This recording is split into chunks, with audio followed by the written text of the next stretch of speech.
Hello everyone, welcome to my channel Malazi Basics. Here I'm with new video and today's video from the chapter Natural Resources of Class 9th NCERT. It is part 2. Part 1 हम already कर चुके हैं जिसमें हमने discuss किया था natural resources क्या हैं, उनके टाइप्स कौन से हैं, एटमॉस्फेयर क्या है, बायोस्फीयर क्या है, रेन क्या है आपकी एंड वाटर साइकिल। ठीक है, ये चीज़ें हम उसमें ऑलरेडी कर चुके हैं। So this is part 2 and इसमें हम नेक्स्ट जो टॉपिक बचते हैं उनको करेंगे। ओके, सो अगर आपने वो फर्स्ट पार्ट नहीं देखा है तो उसका वीडियो का लिंक आपको डिस्क्रिप्शन में मिल जाएगा, आप वहाँ से चेक कर सकते हैं। Okay, so the topic is air pollution. अब एयर पॉल्यूशन क्या है, जब क्या होता है एयर की आइडल गैस कंसंट्रेशन में क्या आ जाता है, चेंज आ जाता है। ठीक है, जो एयर की आइडल एक कंसंट्रेशन है उसमें क्या आएगा, चेंज आएगा। अब हम एयर की आइडल कंसंट्रेशन देख लेते हैं।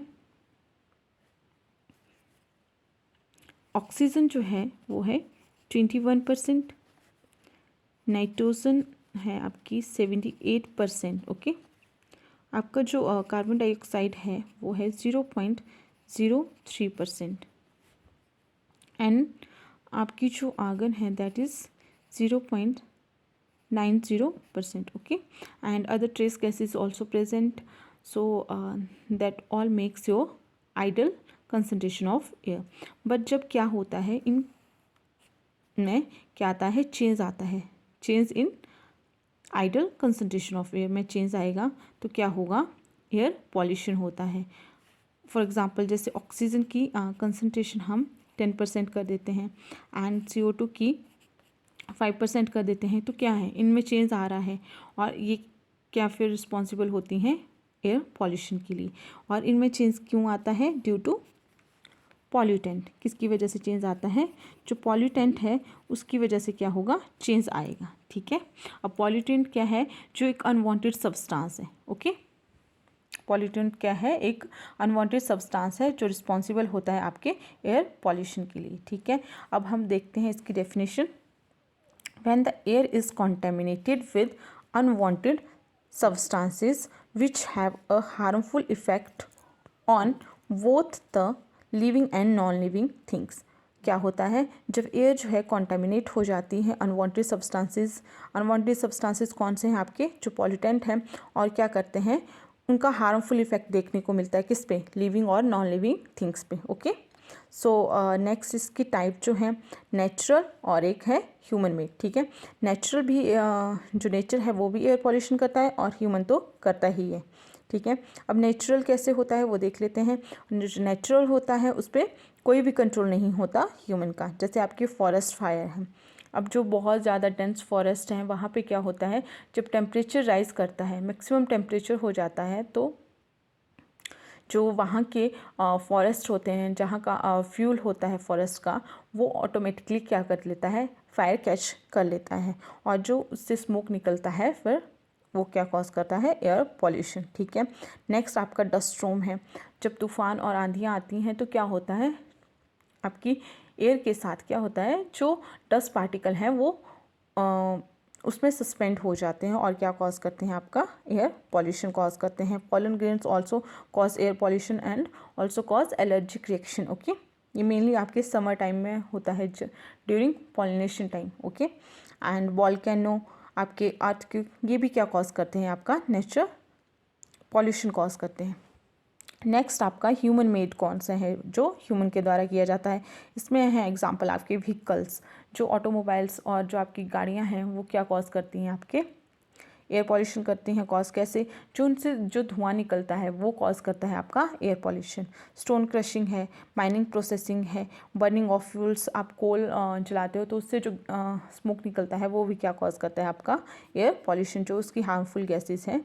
ठीक है, इंडस्ट्रियल स्मोक, ये भी क्या कॉज करता है, आपका एयर पॉल्यूशन।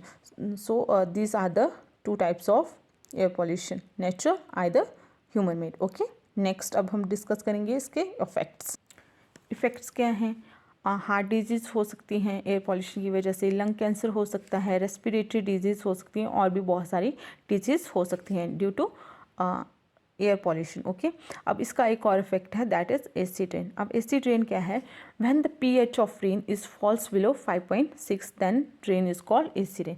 जब रेन का pH जो है वो कितना कम हो जाएगा, 5.6 से कम हो जाएगा, तो वो रेन क्या कहलाएगी, आपकी एसिड रेन कहलाती है। ठीक है, नॉर्मल pH क्या होता है रेन का, 5.6 टू 5.8। ओके, और ये कैसे कॉज होती है, जो oxide of sulphur H2SO4 that is sulphuric acid and oxide of nitrogen that is HNO3, ये क्या कॉज करते हैं, आपका एसिड रेन कॉज करते हैं। ठीक है, और इसका इफेक्ट क्या है, जो मेटल्स हैं आपके वो कोरोड हो रहे हैं। ठीक है, और जो बिल्डिंग्स हैं आपकी वो डैमेज हो रही हैं, उनका कलर, जो मार्बल होती है मेनली, उसका कलर कैसा हो जाता है, आपका पेल येलो। और ये इफेक्ट मेनली किस में देखने को मिल रहा है, जो आपका ताजमहल है। ठीक है, डैमेज कर देता है एक्वेटिक लाइफ को और हेल्थ प्रॉब्लम क्रिएट करता है ह्यूमन में। ठीक है, तो ये कुछ इफ़ेक्ट्स थे किसके, एसिड रेन के। नेक्स्ट हमारा टॉपिक है वाटर और वंडर लिक्विड। ओके, जैसे कि आपको पता है हमारी अर्थ में मेजॉरिटी ऑफ अर्थ पे क्या है, आपका वाटर है। ठीक है, एंड मोस्ट ऑफ वाटर जो है वो लिक्विड फॉर्म में। ठीक है, इसलिए हम इसके क्या बोलते हैं, लिक्विड बोलते हैं। लेकिन हम इसे वंडर लिक्विड क्यों बोलते हैं, दैट इज़ द क्वेश्चन। आपने देखा होगा अपने घरों में, ठीक है, पानी को कहाँ देखा है आपने, अपने घरों में देखा है, रिवर्स में देखा है, लेक्स में देखा है, ओशंस में देखा है। ठीक है, स्ट्रीम्स में भी देखा होगा, पॉन्ड्स और वेल्स में भी देखा है। ठीक है, एंड रेन वाटर भी आपने देखा होगा। तो ये क्या है, सोर्स है पानी का, और इनकी कंसंट्रेशन एंड कंपोजिशन क्या है, डिफरेंट है। एंड इसकी क्वांटिटी भी वेरी करती है, क्योंकि जो ओशियन होते हैं वो जाइंट होते हैं और मैक्सिमम वाटर स्टोरेज करने की कैपेसिटी होती है उनमें। ओके, सो और इनमें क्या होता है, वाटर जो है वो क्या करता है, लाइफ भी इसमें देखने को मिलती है। जो एक्वेटिक लाइफ है उसके लिए भी ये एक मीडियम है। ठीक है, तो क्या होता है, ये बहुत सारे जो लाइफ प्रोसेसेस हैं उनके लिए भी रिस्पॉन्सिबल है। सो हम इसे बोल सकते हैं कि ये क्या है, एक वंडर लिक्विड है। सो अब इसका हम आगे देख लेते हैं क्या है इसमें। अर्थ कंप्राइजेज 71% वाटर। कितना होता है इस अर्थ में, कितना है आपका, 71% वाटर है। अब इसका डिस्ट्रीब्यूशन देख लेते हैं। आपने सुना होगा कि बोलते रहते हैं कि पानी बचाओ पानी बचाओ। अब क्यों ज़रूरत है, 71% वाटर है, लेकिन फिर भी हमें क्यों ज़रूरत है पानी बचाने की। तो डिस्ट्रीब्यूशन से हमें पता लगेगा ऐसा क्यों है। क्योंकि जो डिस्ट्रीब्यूशन है वाटर का, ओशन के पास जो है वो 97% वाटर है, 97.5% क्या है, वाटर है। एंड आपका जो फ्रेश वाटर है दैट इज़ 2.5%। अब ओशन क्या होते हैं, वो सॉल्टी कंसनट्रेशन होती है उनके पानी की, एंड जो ह्यूमन होता है वो टॉलरेट नहीं कर पाता सॉल्टी कंसनट्रेशन। ठीक है, उनके लिए क्या ज़रूरी होता है, जो फ्रेश वाटर है। सो उसका अमाउंट कितना है, दैट इज़ 2.5%। ओके, और उसका भी फर्दर आगे डिस्ट्रीब्यूशन है।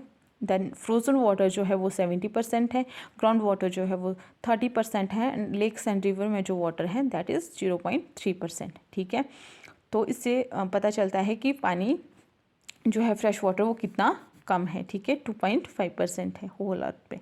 Now why do we need water, अब हमें पानी की ज़रूरत क्यों पड़ती है, इसके बारे में अब हम पढ़ेंगे। क्योंकि जो हमारी बॉडी में सेलुलर प्रोसेसेस होती हैं, ठीक है, हमारी बॉडी में जो सेल हैं, टिश्यू हैं, उनके के लिए क्या ज़रूरी है, आपका वाटर। ठीक है, transport of substances in our body, क्योंकि हमारी बॉडी में जो सब्सटेंसेस हैं वो डिज़ोल्व फॉर्म में हैं, तो उनके लिए भी क्या है, वाटर एक मीडियम है। ठीक है, elimination of toxic substances from our body, हमारी बॉडी से जो एलिमिनेट होते हैं टॉक्सिक सब्सटेंस, उनके लिए भी वाटर इंपॉर्टेंट है। ड्रिंकिंग के लिए इंपॉर्टेंट है, वॉशिंग के लिए इंपॉर्टेंट है, सीवेज ट्रीटमेंट के लिए इंपॉर्टेंट है, इरिगेशन के लिए इंपॉर्टेंट है, and regulation of body temperature, हमारी बॉडी के टेम्परेचर को रेगुलेट करने में भी वाटर बहुत बड़ी इंपॉर्टेंस रखता है। ठीक है, नेक्स्ट है terrestrial life forms require fresh water because there the body can not tolerate salty concentration. अब मैंने पहले ही बता दिया आपको कि जो ओशन है उनकी वाटर जो है वो क्या है, सॉल्टी है, तो वो क्या नहीं कर पाता टॉलरेट, जो ह्यूमन है उनकी बॉडी सॉल्टी कंसनट्रेशन को टॉलरेट नहीं कर पाती है। ठीक है, therefore we need water. Okay, next है हमारा वाटर पॉल्यूशन। अब वाटर पॉल्यूशन क्या है, the undesirable changes in the quality of water, कौन कौन से चेंजेस होंगे, फिजिकल, बायोलॉजिकल एंड केमिकल, और क्या कर देते हैं वो वाटर को मेकिंग टॉक्सिक फॉर अस, और क्या बना देते हैं उसको टॉक्सिक बना देते हैं। And the change affect the aquatic life as well, जो एक्वेटिक लाइफ है वो भी वाटर पॉल्यूशन से अफेक्ट होती है, ठीक है। And pollutants that are responsible for water pollution, ठीक है, जो पॉल्यूटेंट हैं उनके बारे में अब हम पढ़ेंगे, कौन कौन से पॉल्यूटेंट हैं जो रिस्पॉन्सिबल हैं आपके वाटर पॉल्यूशन के लिए। तो कौन कौन से हैं, organic substances, inorganic substances, biological substances and your radio active substances. तो फर्स्ट है आपका ऑर्गेनिक सब्सटेंसेस। ऑर्गेनिक सब्सटेंसेस वो सब्सटेंसेस हैं जिनका क्या है, कॉम्पोजिशन नहीं है वाटर में, ठीक है। आपके जो डिटर्जेंट फॉर्म है, पेस्टिसाइड हैं, फर्टिलाइज़र हैं, ये क्या करते हैं वाटर के साथ मिलके वाटर को पॉल्यूट कर देते हैं, ठीक है। और इनऑर्गेनिक सब्सटेंसेस में क्या आते हैं, आपके मेटल्स आते हैं, जैसे आपके लेड हो गया, कॉपर हो गया, मर्करी हो गया, आर्सेनिक हो गया, कैडमियम हो गया। तो ये भी रिस्पॉन्सिबल हैं, एक्ट करते हैं पॉल्यूटेंट और आपके जो वाटर है उसको पॉल्यूट करते हैं, ठीक है। बायोलॉजिकल सब्सटेंसेस हो गए जिसमें आपके लिविंग ऑर्गेनिज्म आते हैं, ठीक है। में आपके आएंगे बैक्टीरिया, वायरस, फंजाई, ये भी क्या करते हैं, कॉन्टेमिनेट करते हैं वाटर को और अनफिट बना देते हैं वाटर को, और डिजीज़ भी कॉज करते हैं, ठीक है। अब नेक्स्ट है आपका रेडियो एक्टिव सब्सटेंसेस। अब रेडियो एक्टिव सब्सटेंसेस वो सब्सटेंसेस हैं जो क्या करते हैं, हम अपने ऑयल पेंट्स और बैटरी में मेनली यूज़ करते हैं। तो क्या इनका अगर प्रॉपर डिस्पोज नहीं किया जाएगा तो ये भी क्या कॉज कर देंगे, वाटर पॉल्यूशन कॉज कर देंगे। एंटी फ्रीजिंग एजेंट, ठीक है, ये क्या कॉज कर देंगे आपका वाटर पॉल्यूशन, ओके। नेक्स्ट है आपका कॉज ऑफ वाटर पॉल्यूशन। अब कॉजेज़ क्या हैं वाटर पॉल्यूशन के, तो burning of fossil fuel. Burning of fossil fuel is क्या कॉज करता है आपका, वाटर पॉल्यूशन कॉज करता है। अब कैसे करेगा, क्योंकि जो जब हम कोल को बर्न करते हैं तो जो उनको ऐश होती है या फिर उनका जो रेजिड्यू बचता है कोल बर्न करने के बाद, तो अगर उसको आप डिस्पोज कर दोगे पानी में तो इससे क्या होगा, पानी कॉन्टेमिनेट हो जाएगा, पॉल्यूट हो जाएगा और अनफिट हो जाएगा फॉर ड्रिंकिंग, ओके, और अदर यूज़। नेक्स्ट है आपका इंडस्ट्रियल वेस्ट। जो बड़ी बड़ी इंडस्ट्रीज़ हैं वो अपना वेस्ट कहाँ डिस्पोज करती हैं, वाटर में, ठीक है। वहाँ से तो वो डिस्पोज कर देते हैं, लेकिन वाटर में क्या हो जाता है, फिर वाटर कॉन्टेमिनेट हो जाता है और पॉल्यूट हो जाता है, ठीक है। थर्मल पॉल्यूशन प्लांट्स हैं वो भी क्या करते हैं, वाटर पॉल्यूशन क्रिएट करते हैं। सॉलिड पार्टिकल हैं वो भी रिस्पॉन्सिबल हैं वाटर पॉल्यूशन के लिए। एनिमल वेस्ट है जैसे उनका डंक वगैरह, वो भी कॉन्टेमिनेट कर देता है वाटर को और यूज़ नहीं कर सकते हम फिर उस कॉन्टेमिनेट वाटर का, ठीक है। रेडियो एक्टिव वेस्ट को अगर प्रॉपरली डिस्पोज करेंगे तो भी वो किसके लिए रिस्पॉन्सिबल होते हैं, वाटर पॉल्यूशन के लिए। फार्मिंग वेस्ट हैं वो भी रिस्पॉन्सिबल हैं आपके वाटर पॉल्यूशन के लिए। Mining activities, sewage treatment, all these are cause the water pollution, okay. Next जो आपके इफ़ेक्ट ऑफ वाटर पॉल्यूशन क्या है, ठीक है। डेथ ऑफ एक्वेटिक लाइफ, क्या हो रहा है वाटर पॉल्यूशन से, डेथ हो रही है एक्वेटिक लाइफ की। एक्वेटिक लाइफ में आपके जो फिशेस आती हैं, आपके अदर एक्वेटिक एनिमल्स आते हैं, आपके एक्वेटिक प्लांट्स आते हैं, ठीक है। तो क्या हो रहा है, जब वाटर पॉल्यूट हो जाएगा तो बैक्टीरिया का नंबर इंक्रीज़ हो जाएगा, क्योंकि बैक्टीरिया को भी तो ऑक्सीजन चाहिए मल्टीप्लाई करने के लिए और उसको सफिशिएंट ऑक्सीजन मिल रही है, जिसकी वजह से क्या हो रहा है, जो अदर एक्वेटिक लाइफ है वाटर में वो क्या हो रही है, अफेक्ट हो रही है और उसकी डेथ हो रही है, ठीक है। नेक्स्ट इज जो वाटर वॉर्न डिजीज़, वो भी किसकी वजह से कॉज होती हैं, आपके वाटर पॉल्यूशन की वजह से। और इसके एग्जाम्पल हैं जैसे कॉलरा हो गया, टाइफाइड हो गया, ठीक है। नेक्स्ट आपका disturbance in food chain, disturbance हो जाएगी फूड चेन में, क्योंकि एक्वेटिक लाइफ अफेक्ट हो रही है तो क्या हो जाएगा, जो फिशेस होंगी उनका अमाउंट जो है वो कम हो जाएगा, ठीक है, क्योंकि उनकी ऑटोमेटिकली डेथ हो रही है। और क्या होगा, जो अदर एनिमल्स हैं जो उन पे फीड करते हैं ऑटोमेटिकली उनको पे भी क्या होगा, अफेक्ट होगा, क्योंकि उनको फूड ही प्रोवाइड नहीं होगा, ठीक है। अब नेक्स्ट है आपका डिस्ट्रक्शन ऑफ बायोडाइवर्सिटी। बायोडाइवर्सिटी जो होगी वो भी डिस्टर्ब हो जाएगी, ठीक है। And lack of portable water, portable water जो हमारे लिए ड्रिंकिंग वाटर है उसकी शॉर्टेज हो जाएगी, ठीक है। This are some effects of water pollution. Next है हमारा soil.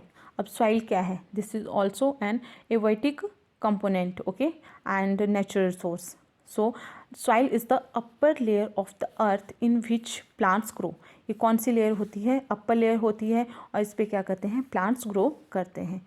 The outermost layer of our earth called crust, जो ऑटोमोस्ट लेयर है हमारे अर्थ की, जिसको हम क्या बोलते हैं, क्रस्ट बोलते हैं, और ये रिच होती है मिनरल एंड न्यूट्रिएंट से, and that layer provides mineral and nutrients to the life form, और ये क्या करती है, प्रोवाइड करती है mineral and nutrients for life. Okay, next आपका है फॉर्मेशन ऑफ सॉइल। अब फॉर्मेशन ऑफ सॉइल कैसे होती है? Soil is mainly formed by the process of pedogenesis. कौन सी प्रोसेस है? Pedogenesis, and this is very important for your boards as well as your competitive exams. Okay, the abiotic factors act on rocks. क्या होता है? Abiotic factors act करेंगे rock पे, और वो क्या कर देंगे, फॉर्मेशन कर देंगे सॉइल की बाय वीटरिंग। ठीक है, कैसे करेंगे? बाय वीटरिंग। अब एवाइटिक फैक्टर्स कौन कौन से आते हैं आपके? सन होता है, वाटर होता है, and wind, that are responsible for the formation of soil. अब देखते हैं सन कैसे करता है। Sun heats up the rock at the day time and expand at night time. तो क्या होता है, सन क्या करता है, हीट करता है जो आपकी रॉक्स होती हैं डे टाइम में, और जब नाइट टाइम में टेम्परेचर डिक्रीज हो जाता है तो वो एक्सपेंड हो जाती हैं। ठीक है, और जो ह्यूज रॉक है वो किस में ब्रेक डाउन हो जाती है? स्मॉलर पीसेस में। अब वाटर है, वाटर क्या करेगा, कंटिन्यूस फ्लो से क्या होगा, जो आपकी रॉक्स हैं उनमें क्रैक्स आना स्टार्ट हो जाएंगे, और वो बड़े और छोटे पार्टिकल्स में पानी के साथ बह जाएंगी, और वर्शंस की वजह से क्या होगा, फिर वो स्मॉल स्मॉल पीसेस में टूट जाएंगी। ठीक है, वर्शन मीन्स रगड़ के साथ। ठीक है, एंड जो वाटर है वो फिर क्या करेगा, डिफरेंट प्लेसेस पे ले जाएगा, किसको, जो रॉक्स होंगी उनको, और उससे क्या बन जाएगी, फिर सॉइल बन जाएगी। ठीक है, नेक्स्ट आपका विंड है। स्ट्रॉन्ग विंड्स क्या करती हैं, इरोड कर देती हैं जो रॉक्स होती हैं और उनको कैरी करती हैं one place to another place. Okay, so next है आपका लाइकन। लाइकन भी सॉइल फॉर्मेशन में हेल्प करता है। अब देखते हैं कैसे करता है। लाइकन जो है वो ग्रो करता है रॉक सरफेस पे, and when growing the certain substances release करेगा वो, और जो रॉक होगी उसको किस में चेंज कर देगा, आपका पाउडर फॉर्म में, और वो किसकी थिन लेयर बना देगी, सॉइल की। ठीक है, and soil is the mixture of, अब इसकी हेयर द डेफिनेशन बोल सकते हो आप इसकी सॉइल की। Soil is the mixture of small particle of rocks that contains bits of decaying living organism which is called humus, जिसको हम क्या बोलते हैं, ह्यूमस बोलते हैं, और ये मिक्सचर है किसका, स्मॉल पार्टिकल ऑफ रॉक्स का। Okay, that is important. And humus क्या है? अब humus is the major factor to decide soil structure. ये किसके लिए डिसाइड करता है, आपकी जो सॉइल की स्ट्रक्चर होगी। ठीक है, because it cause the soil to become more porous and allow water and air to penetrate deep underground, और ये अलाउ करता है एयर एंड वाटर को। ठीक है, अब अर्थवॉर्म जो है वो क्या है, जिनको हम क्या बोलते हैं, और फ्रेंड्स ऑफ फार्मर, क्या बोलते हैं उनको, फ्रेंड्स ऑफ फार्मर। ठीक है, ये भी क्या कॉज करते हैं आपका, सॉरी नॉट कॉज, बट ये भी हेल्प करते हैं सॉइल को रिच ह्यूमस बनाने में। ठीक है, एंड जो टॉप मोस्ट लेयर होती है सॉइल की वो क्या कंटेन करती है, ह्यूमस कंटेन करती है, and living organism and the quality decide करती है किसी भी डाइवर्सिटी की। ओके, जो फर्टिलाइज़र एंड पेस्टिसाइड होते हैं वो क्या कॉज करते हैं, आपका सॉइल पॉल्यूशन कॉज करते हैं। अब सॉइल इरोजन क्या है, डिस्प्लेसमेंट ऑफ, किसकी डिस्प्लेसमेंट हो रही है, upper most layer of soil. ठीक है, that is called soil erosion. अब इसका कॉज क्या है, डिफॉरेस्टेशन ऑफ लार्ज स्केल। क्या हो रही है, डिफॉरेस्टेशन मीन्स पेड़ की कटिंग हो रही है लार्ज स्केल पे। ठीक है, एंड इफेक्ट क्या है इसका, loss of fertility of soil. जब सॉइल इरोजन होगा तो फर्टिलिटी ऑफ सॉइल क्या हो जाएगी, डिक्रीज हो जाएगी। अब इसकी प्रिवेंशन कैसे कर सकते हैं, by plant more and more tree. जब हम ज़्यादा से ज़्यादा पेड़ लगाएंगे तो क्या होगा, सॉइल इरोजन से हम सॉइल को बचा सकते हैं। Okay, here the some soil layers. Humus जो सबसे rich and mineral nutrient soil होती है, that is comes in O horizon. Okay, and top soil in A horizon. Eluviation layer जो होती है वो ई हॉरिजन में होती है, सब सॉइल जो है वो बी हॉरिजन में होती है, रिजोलिथ जो आती है वो आपकी सी हॉरिजन में आती है, और बेडरॉक आर हॉरिजन में आती है। ठीक है, डायग्राम्स आपको हेल्प करती हैं इजी अंडरस्टैंडिंग के लिए। ठीक है, तो आप यहाँ से स्क्रीनशॉट भी ले सकते हैं और ड्रॉ करके इनको अंडरस्टैंड कर सकते हैं। ठीक है, एंड अगर आपको लगता है मेरी वीडियोस आपके लिए हेल्पफुल है तो please like share and subscribe my channel and keep supporting. Okay, next हमारा टॉपिक है अब ग्रीन हाउस इफ़ेक्ट। ठीक है। तो ग्रीन हाउस इफेक्ट क्या होता है? जब क्लाइमेट में चेंजेस होते हैं तो ये इफेक्ट्स नॉर्मली देखने को मिलते हैं हमें, एक green house effect and second is जो global warming. Okay, so green house effect के बारे में हम पढ़ लेते हैं। Is the process by which radiation from sun are absorbed by green house gases. जो रेडिएशन आती हैं सन से, ठीक है, वो कौन ऑब्जर्व कर लेता है? आपका ग्रीन हाउस गैसेज ऑब्जर्व कर लेती हैं and not reflected back into the space, और वो क्या होती हैं? रिफ्लेक्ट बैक नहीं होती स्पेस में, ठीक है। अब क्या होता है, ये आपका सन है, यहाँ से रेडिएशन आ रही है तो कुछ क्या होगा, आपकी अर्थ ऑब्जर्व कर लेगी एंड कुछ क्या होगा, रिफ्लेक्ट बैक हो जाएंगी। जो रिफ्लेक्ट बैक होंगी वो होंगी इंफ्रारेड रेज, तो उनको कौन ऑब्जर्व कर लेगा? आपका ग्रीन हाउस गैसेज ऑब्जर्व कर लेती हैं, ठीक है। And this is insulate the surface of the अर्थ। ये क्या करके रखती हैं? आपके इंसुलेट करके रखती हैं आपकी अर्थ को और प्रिवेंट करती हैं उसको फ्रीजिंग से, prevent the earth from freezing, ठीक है। किससे बचाती हैं? फ्रीजिंग से। क्यों? क्योंकि क्या होगा, जब सन की रेज पड़ेंगी अर्थ पे तो कुछ तो वो ऑब्जर्व कर लेंगी और कुछ रिफ्लेक्ट बैक हो जाएंगी। तो क्या होगा, जब वो रिफ्लेक्ट बैक होंगी तो वो फिर से स्पेस में चली जाएंगी, तो इससे क्या होगा, आपकी अर्थ जो होगी वो ठंडी हो जाएगी। तो ये क्या करती हैं, ग्रीन हाउस गैसेस उन रेडिएशन को ऑब्जर्व कर लेती हैं और हमारी अर्थ को फ्रीजिंग से बचाती हैं, ठीक है। और ग्रीन हाउस इफेक्ट जो है वो एक नेचुरल प्रोसेस है, हमारे लिए बहुत यूज़फुल है, ठीक है, कहीं ना कहीं, क्योंकि ये क्या कर रही हैं, जो ऑब्जर्व कर रही हैं गैसेस, जो रेडिएशन आ रही हैं उनको ऑब्जर्व कर रही हैं, जो रिफ्लेक्ट बैक हो रही हैं, ठीक है। और इससे हमारी अर्थ क्या है, नॉर्मल टेम्परेचर में रहती है। अदरवाइज़ ये क्या हो जाएगी, कूल हो जाएगी और फ्रीज़ हो जाएगी और लाइफ यहाँ पे सस्टेन नहीं कर पाएगी। ओके, आप इसका भी स्क्रीनशॉट ले सकते हो, ये डायग्राम्स आपको आपके बोर्ड्स एग्ज़ाम में हेल्प करेगी, ठीक है। और यहाँ से आप इजी अंडरस्टैंड कर सकते हो टॉपिक्स को। And due to human activities हम क्या कर रहे हैं, जो ग्रीन हाउस इफ़ेक्ट है उसको इंक्रीज़ कर रहे हैं। इससे बहुत सारे जो प्रॉब्लम क्रिएट हो रही हैं नेचर में, ठीक है। And here the green house. अब ग्रीन हाउस क्या है? Is a house made up of glass. ये किससे बना होता है? ग्लास से बना होता है। That can be use to grow plants. और किसके लिए यूज़ किया जाता है? प्लांट्स को ग्रो करने के लिए, ठीक है। The heat traps inside can't escape. और जो इसके अंदर हीट ट्रैप होती है वो बाहर नहीं निकलती और क्या करती है, वो वार्म करके रखती है आपके ग्रीन हाउस को। और जो किसके लिए रिस्पॉन्सिबल है? ग्रोथ ऑफ प्लांट्स, ठीक है, उनके लिए एसेंशियल है, ठीक है। अब ग्रीन हाउस इफेक्ट क्या करता है? मेंटेन करके रखता है आपके अर्थ के टेम्परेचर को, कितना? 15 डिग्री सेल्सियस। अगर ये गैसेस प्रेजेंट नहीं होती तो हमारी अर्थ का टेम्परेचर किस में चला जाता? -70 डिग्री सेल्सियस में, ठीक है। और हमारी अर्थ क्या हो जाती? फ्रीज हो जाती, ठीक है। तो ये क्या है, हमारे लिए बहुत इंपॉर्टेंट है। बट ह्यूमन एक्टिविटीज़ क्या हो रही हैं, वो एयर पॉल्यूशन भी कॉज कर रहा है, वाटर पॉल्यूशन भी कॉज कर रहा है एंड इंक्रीज कर रहा है आपका ग्रीन हाउस इफेक्ट को भी, ठीक है, जो रिस्पॉन्सिबल होता है फिर ग्लोबल वार्मिंग के लिए। ओके, अब हम पढ़ेंगे जो ग्रीन हाउस गैसेस कौन कौन सी हैं। GHGs भी हम इनको बोलते हैं, ग्रीन हाउस गैसेस। ओके, अब ग्रीन हाउस गैसेस कौन कौन सी हैं? कार्बन डाइऑक्साइड, और इसे मेजर गैस भी बोला जाता है ग्रीन हाउस गैस की, ठीक है। और इसका सोर्स क्या है? Burning of fossil fuel. Fossil को जब हम बर्न करते हैं तो कौन सी गैस मैक्सिमम प्रोड्यूस होती है? आपकी CO2। And deforestation is also cause CO2 production, ठीक है।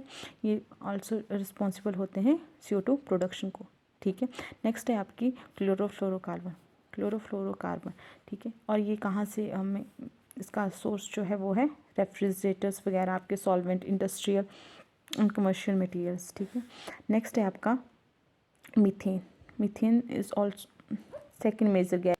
अब मीथेन आपकी कहाँ प्रोड्यूस होती है? जो कैटल डंक है उससे आपके फर्टिलाइज़र जो हैं, आपके वुड जो है, बर्निंग ऑफ फ्यूल्स, ये क्या प्रोड्यूस करते हैं? आपकी मीथेन गैस। ओके, नाइट्रस, आपकी nitrous oxide is also green house gas. और ये कहाँ से मेनली इसका सोर्स क्या है? क्रॉप रेजिड्यू जो है, फर्टिलाइज़र जो है, फ्यूल बर्निंग, ये क्या प्रोड्यूस करते हैं? आपके नाइट्रस ऑक्साइड। नेक्स्ट आपकी कार्बन मोनोऑक्साइड, ये किससे प्रोड्यूस होती है? आपकी burning of fuels, burning of e waste, जो आपके इलेक्ट्रॉनिक वेस्ट है उनसे प्रोड्यूस होती है। नेक्स्ट आपका जो ग्रीन हाउस गैस है that is your water vapour which occur naturally, ठीक है। ये आपके इवेपोरेशन से प्रोड्यूस होते हैं। तो ये कुछ एक गैसेस हैं जो क्या कॉज करती हैं आपका ग्रीन हाउस इफेक्ट। अब इसके इफेक्ट क्या हैं वो देख लेते हैं हम।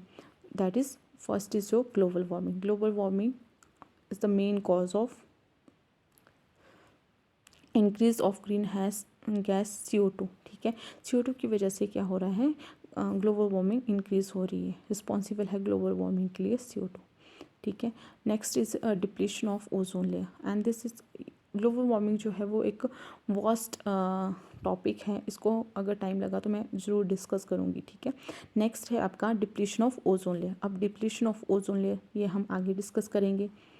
ये भी एक इफ़ेक्ट है आपका ग्रीन हाउस इफेक्ट का। नेक्स्ट है acidification of water bodies. Water bodies acid rain की वजह से क्या हो रहा है, एसिडिफिकेशन हो रही है जो वाटर बॉडीज़ हैं उनकी। Run away green house effect. ठीक है, नेक्स्ट है आपका स्मोक एंड एयर पॉल्यूशन। ये क्या कुछ इफ़ेक्ट हैं आपके ग्रीन हाउस इफेक्ट के। ओके, नेक्स्ट आपका टॉपिक है ओजोन लेयर। अब लेयर से हमें पता चल रहा है कि एक तरह की कवरिंग है। तो ओजोन लेयर क्या है, is a thin part of earth atmosphere that absorb almost all the harmful ultraviolet lights of the sun।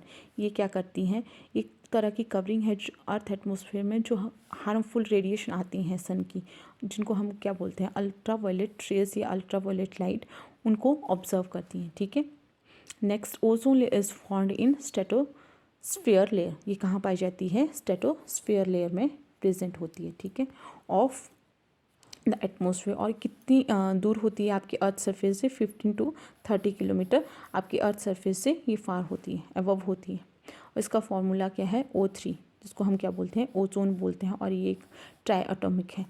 आपकी जो ऑक्सीजन होती है मेनली वो डाई एटॉमिक होती है, जिसको हम डोनेट करते हैं O2 से। And ozone is a allotrope of oxygen. ये किसका एलोट्रोप है, ऑक्सीजन का। एलोट्रोप मीन्स फॉर्म है एक ऑक्सीजन की। और जो ओजोन गैस है वो कैसे कलर की है, ब्लू गैस बोलते हैं इसको। और ये पंजेंट स्मेल प्रोड्यूस करती है। और ये एक पॉइजनस गैस है, क्योंकि क्या हो रहा है, ये क्या है, एक पॉइजनस गैस है और ये हार्मफुल है जो लिविंग ऑर्गेनिज्म है उनके लिए। और ये हमारे ट्रोपोस्फेयर में प्रेजेंट नहीं होती।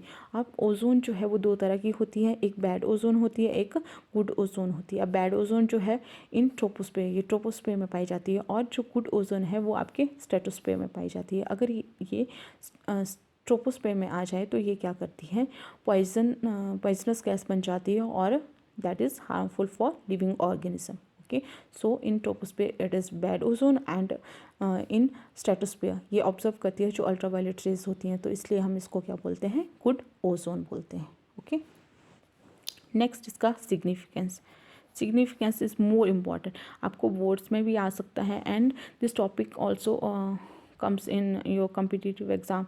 यहाँ से बहुत से क्वेश्चन आते हैं आपको, सो आप ध्यान से इस टॉपिक को सुनिए। अब ओजोन लेयर जो है वो हाईली इम्पॉर्टेंट है। आप क्या करती है, ये फिल्टर करती है जो harmful and high energy ultraviolet radiation होती हैं जो सन से आती हैं उनको, और हमारी अर्थ को प्रोटेक्ट करती हैं अल्ट्रावायलेट रेडिएशन से। ठीक है, ओजोन डिप्लीशन क्या है, अब reduction in the concentration of ozone layer.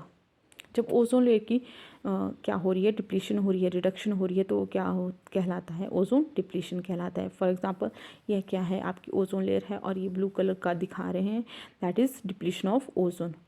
अब ये क्यों होता है, क्या कॉज है इसका, बाय द सर्टेन केमिकल्स। किसकी वजह से होता है, जो केमिकल होते हैं उनकी वजह से, जिनको हम क्या बोलते हैं, ओजोन डिप्लीटिंग सब्सटेंसेस क्या बोलते हैं उनको, ओजोन डिप्लीटिंग सब्सटेंसेस बोलते हैं, ODS बोलते हैं। जो मेन ODS है आपका, दैट इज़ क्लोरोफ्लोरोकार्बन, जिसको हम CFCs बोलते हैं। और हमने अभी पढ़ा कि ये कहाँ प्रोड्यूस होता है, कैसे प्रोड्यूस होता है, रेफ्रिजरेटर से, सॉल्वेंट से, और इंडस्ट्री और कमर्शियल मटेरियल से। ठीक है, और ये मेन जो है ODS है, ओजोन डिप्लीटिंग सब्सटेंस है, जो क्या कॉज करता है आपका ओजोन डिप्लीशन। ठीक है, और ये क्या होता है, रिच होता है किससे, आपके क्लोरीन, फ्लोरीन और कार्बन से, जो क्या करती हैं, एटमॉस्फेयर में जाके रिएक्ट करती हैं, किसके साथ, ओजोन के साथ रिएक्ट करेंगी और क्या करेंगी, रिस्पॉन्सिबल होती हैं रिडक्शन ऑफ ओजोन लेयर के लिए। और ड्यू टू दिस क्या होता है, जब रिडक्शन हो जाती है तो ओजोन होल हमें देखने को मिलता है मेनली पोलर रीजन में, और मेनली कहाँ, अंटार्कटिका में। और इफ़ेक्ट क्या है इसके, depletion of ozone layer cause increase in ultraviolet radiation level on the earth. क्या होगा इससे, जो अल्ट्रावायलेट लाइट्स जो हैं सन से वो डायरेक्ट अर्थ पे आना स्टार्ट हो जाएंगे और वो क्या कॉज कर देंगे, मेनली आपका स्किन कैंसर और immune deficiency disorders. And other effects कौन से हैं, डिक्रीज कर देगी क्रॉप इल्ड को, आई कैटरेक्ट होगा और smoke form. So this is for today. And अगर आपको लगता है वीडियोस हेल्पफुल हैं आपके लिए तो शेयर कीजिए अपने फ्रेंड सर्कल में, लाइक कीजिए वीडियो को एंड सब्सक्राइब कीजिए मेरे चैनल को and don't forget to comment in the comment section. So thank you. And मेरी अदर वीडियोस देखना चाहते हैं तो उसका लिंक आपको डिस्क्रिप्शन में मिल जाएगा, आप वहाँ से देख सकते हैं। And keep supporting. Thank you for watching. Bye bye.